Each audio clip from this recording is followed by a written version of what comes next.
So I'd like to give credit to the smarties out there, the smarties of my subscribers who correctly guessed how many US gallons fit into the fire tank.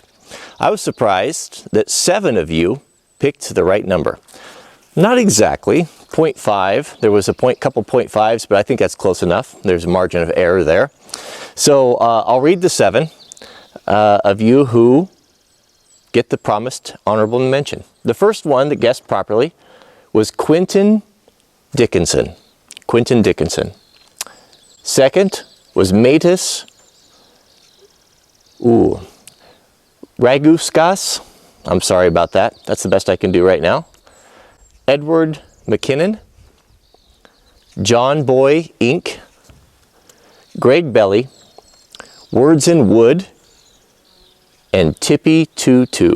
Tippy Tutu guessed. And the volume, as far as I can guess, is 179 US gallons in the tank. So congratulations to you. You guys are very smart. I want to talk about the state of the channel, some things that are coming up, answer a few questions that are coming in repeatedly.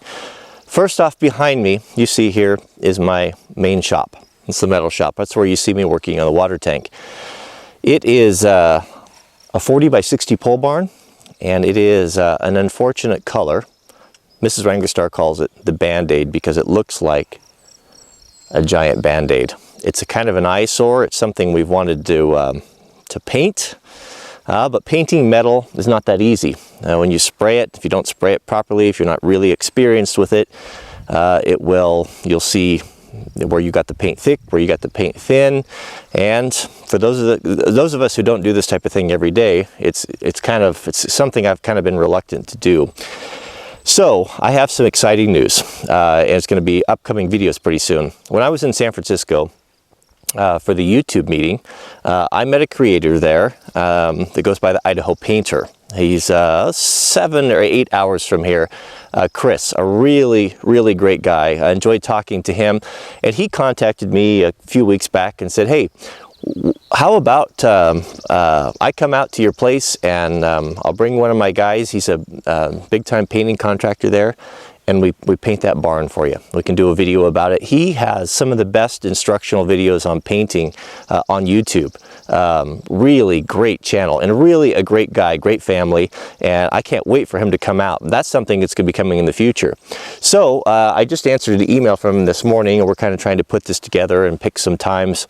And he wanted to know what he wants to use Sherwin Williams, what Sherwin Williams color we want for our shop.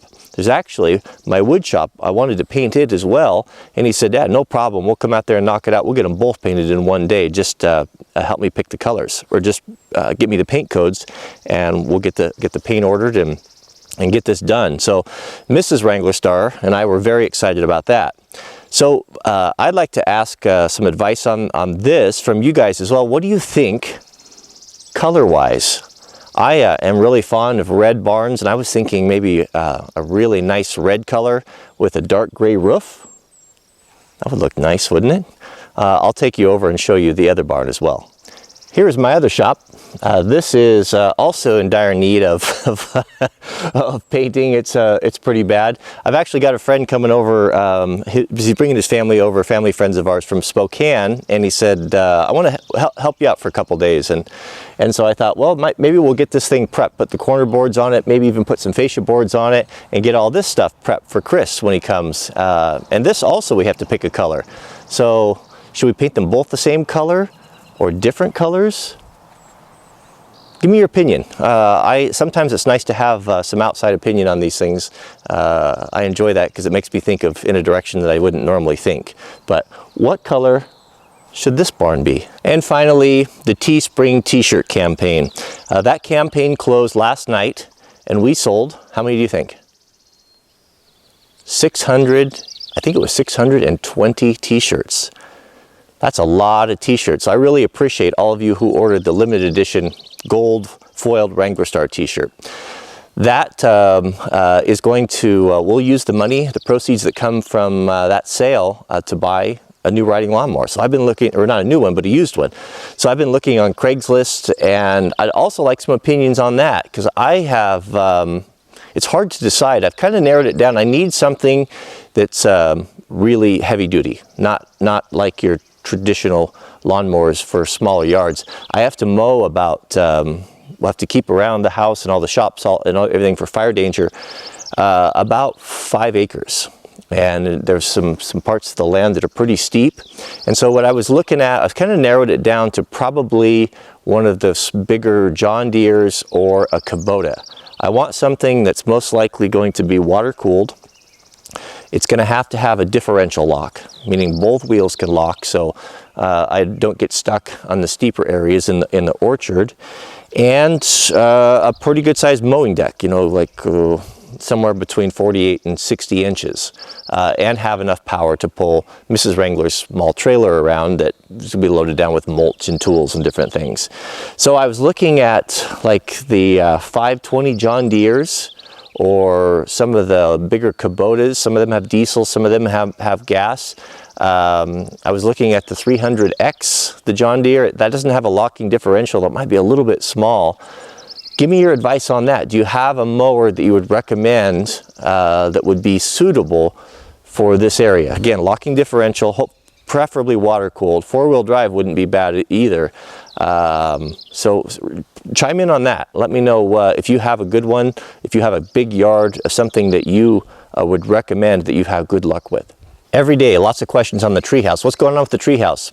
I will be jumping on the treehouse here ASAP. I kind of got sidetracked by the fire skid unit, but I've got to just go down and pick up the roofing. I had it custom made for the roof, and she didn't put it on. So that is also going to be coming up very soon. So just hang tight. I'll get to it here in the next week or two, and we'll finish that up as well. Also, we've got a lot of stuff, videos that will be coming up on the garden. Mrs. Wranglerstar has got her seeds going in the greenhouse. We've got a lot of stuff to share with that, mulching and the Back to Eden and blueberries and all of these things, irrigation. I'll get the ram pump going for those of you who haven't seen it. Just too many things to list, but look for that coming up here very soon as well. Another frequently asked question is, what happened to the bees? Are you going to get it back into bees? I've had 2 packets of bees. We've lost both of them. They have not survived. Mrs. Wranglerstar, for my birthday, bought me more bees. So we have those that are going to be coming very soon, and we're going to be reintroducing those into the orchards back to the top bar hive. So look for more bee videos coming up very soon as well. And 2 final thoughts. The book. We are just in the process. We've narrowed down, we've got the cover done, the art is being finished up on that. We're kind of vacillating between 2 pictures, and as soon as we get all the text and everything, all the layout done on that, I'm going to put that out for you guys to choose what your favorite is, and we'll go with whatever you guys choose on that. So that is coming up, and hopefully, if all goes well, I don't know why it wouldn't, Lord willing, the book will be available at the end of this fall, at the end of this summer.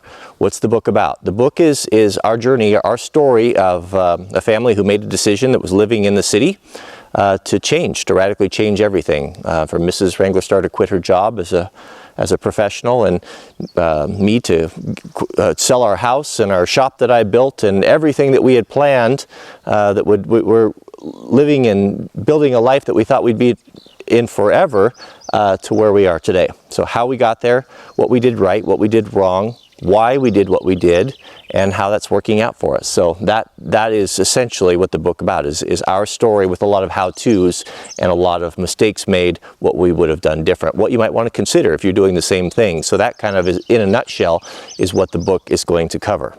There was one other thing. I know, the final thing. The final thing I wanted to mention was the status of our annual open house.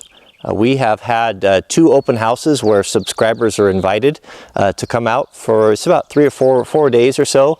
We have a worker bee, and where we go out and we work in the forest, and we just have a good time. It's not about working so much, it's just about getting together and just enjoying the fellowship with one another.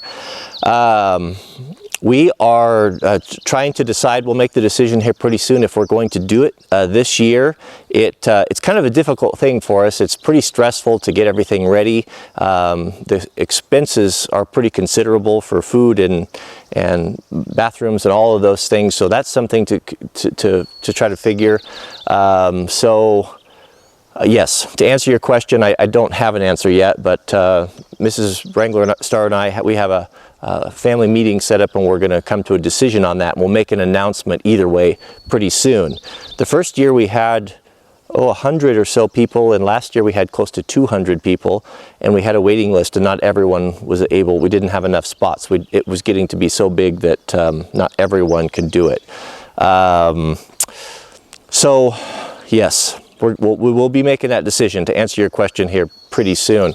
Also, when I was in San Francisco, one of the account representatives was talking to me from YouTube and expressed some interest maybe of even YouTube being here and sending out a crew, because this is something that is kind of unique that they have never seen done before, where a YouTuber invites subscribers to come out. So if we do it, they may be involved in it some way. It's kind of a long shot, but that would be kind of cool. I don't know exactly what that means or who would come out, but it might be kind of a fun thing. So get ready. It will be in the fall if we do it, and it'll be kind of on a first come first served basis. But more information on that. I'm sorry, there's no point of really even bringing it up because I don't have an answer for you yet, but we will put that on the front burner and make sure that you guys know as soon as possible so you can have plenty of time.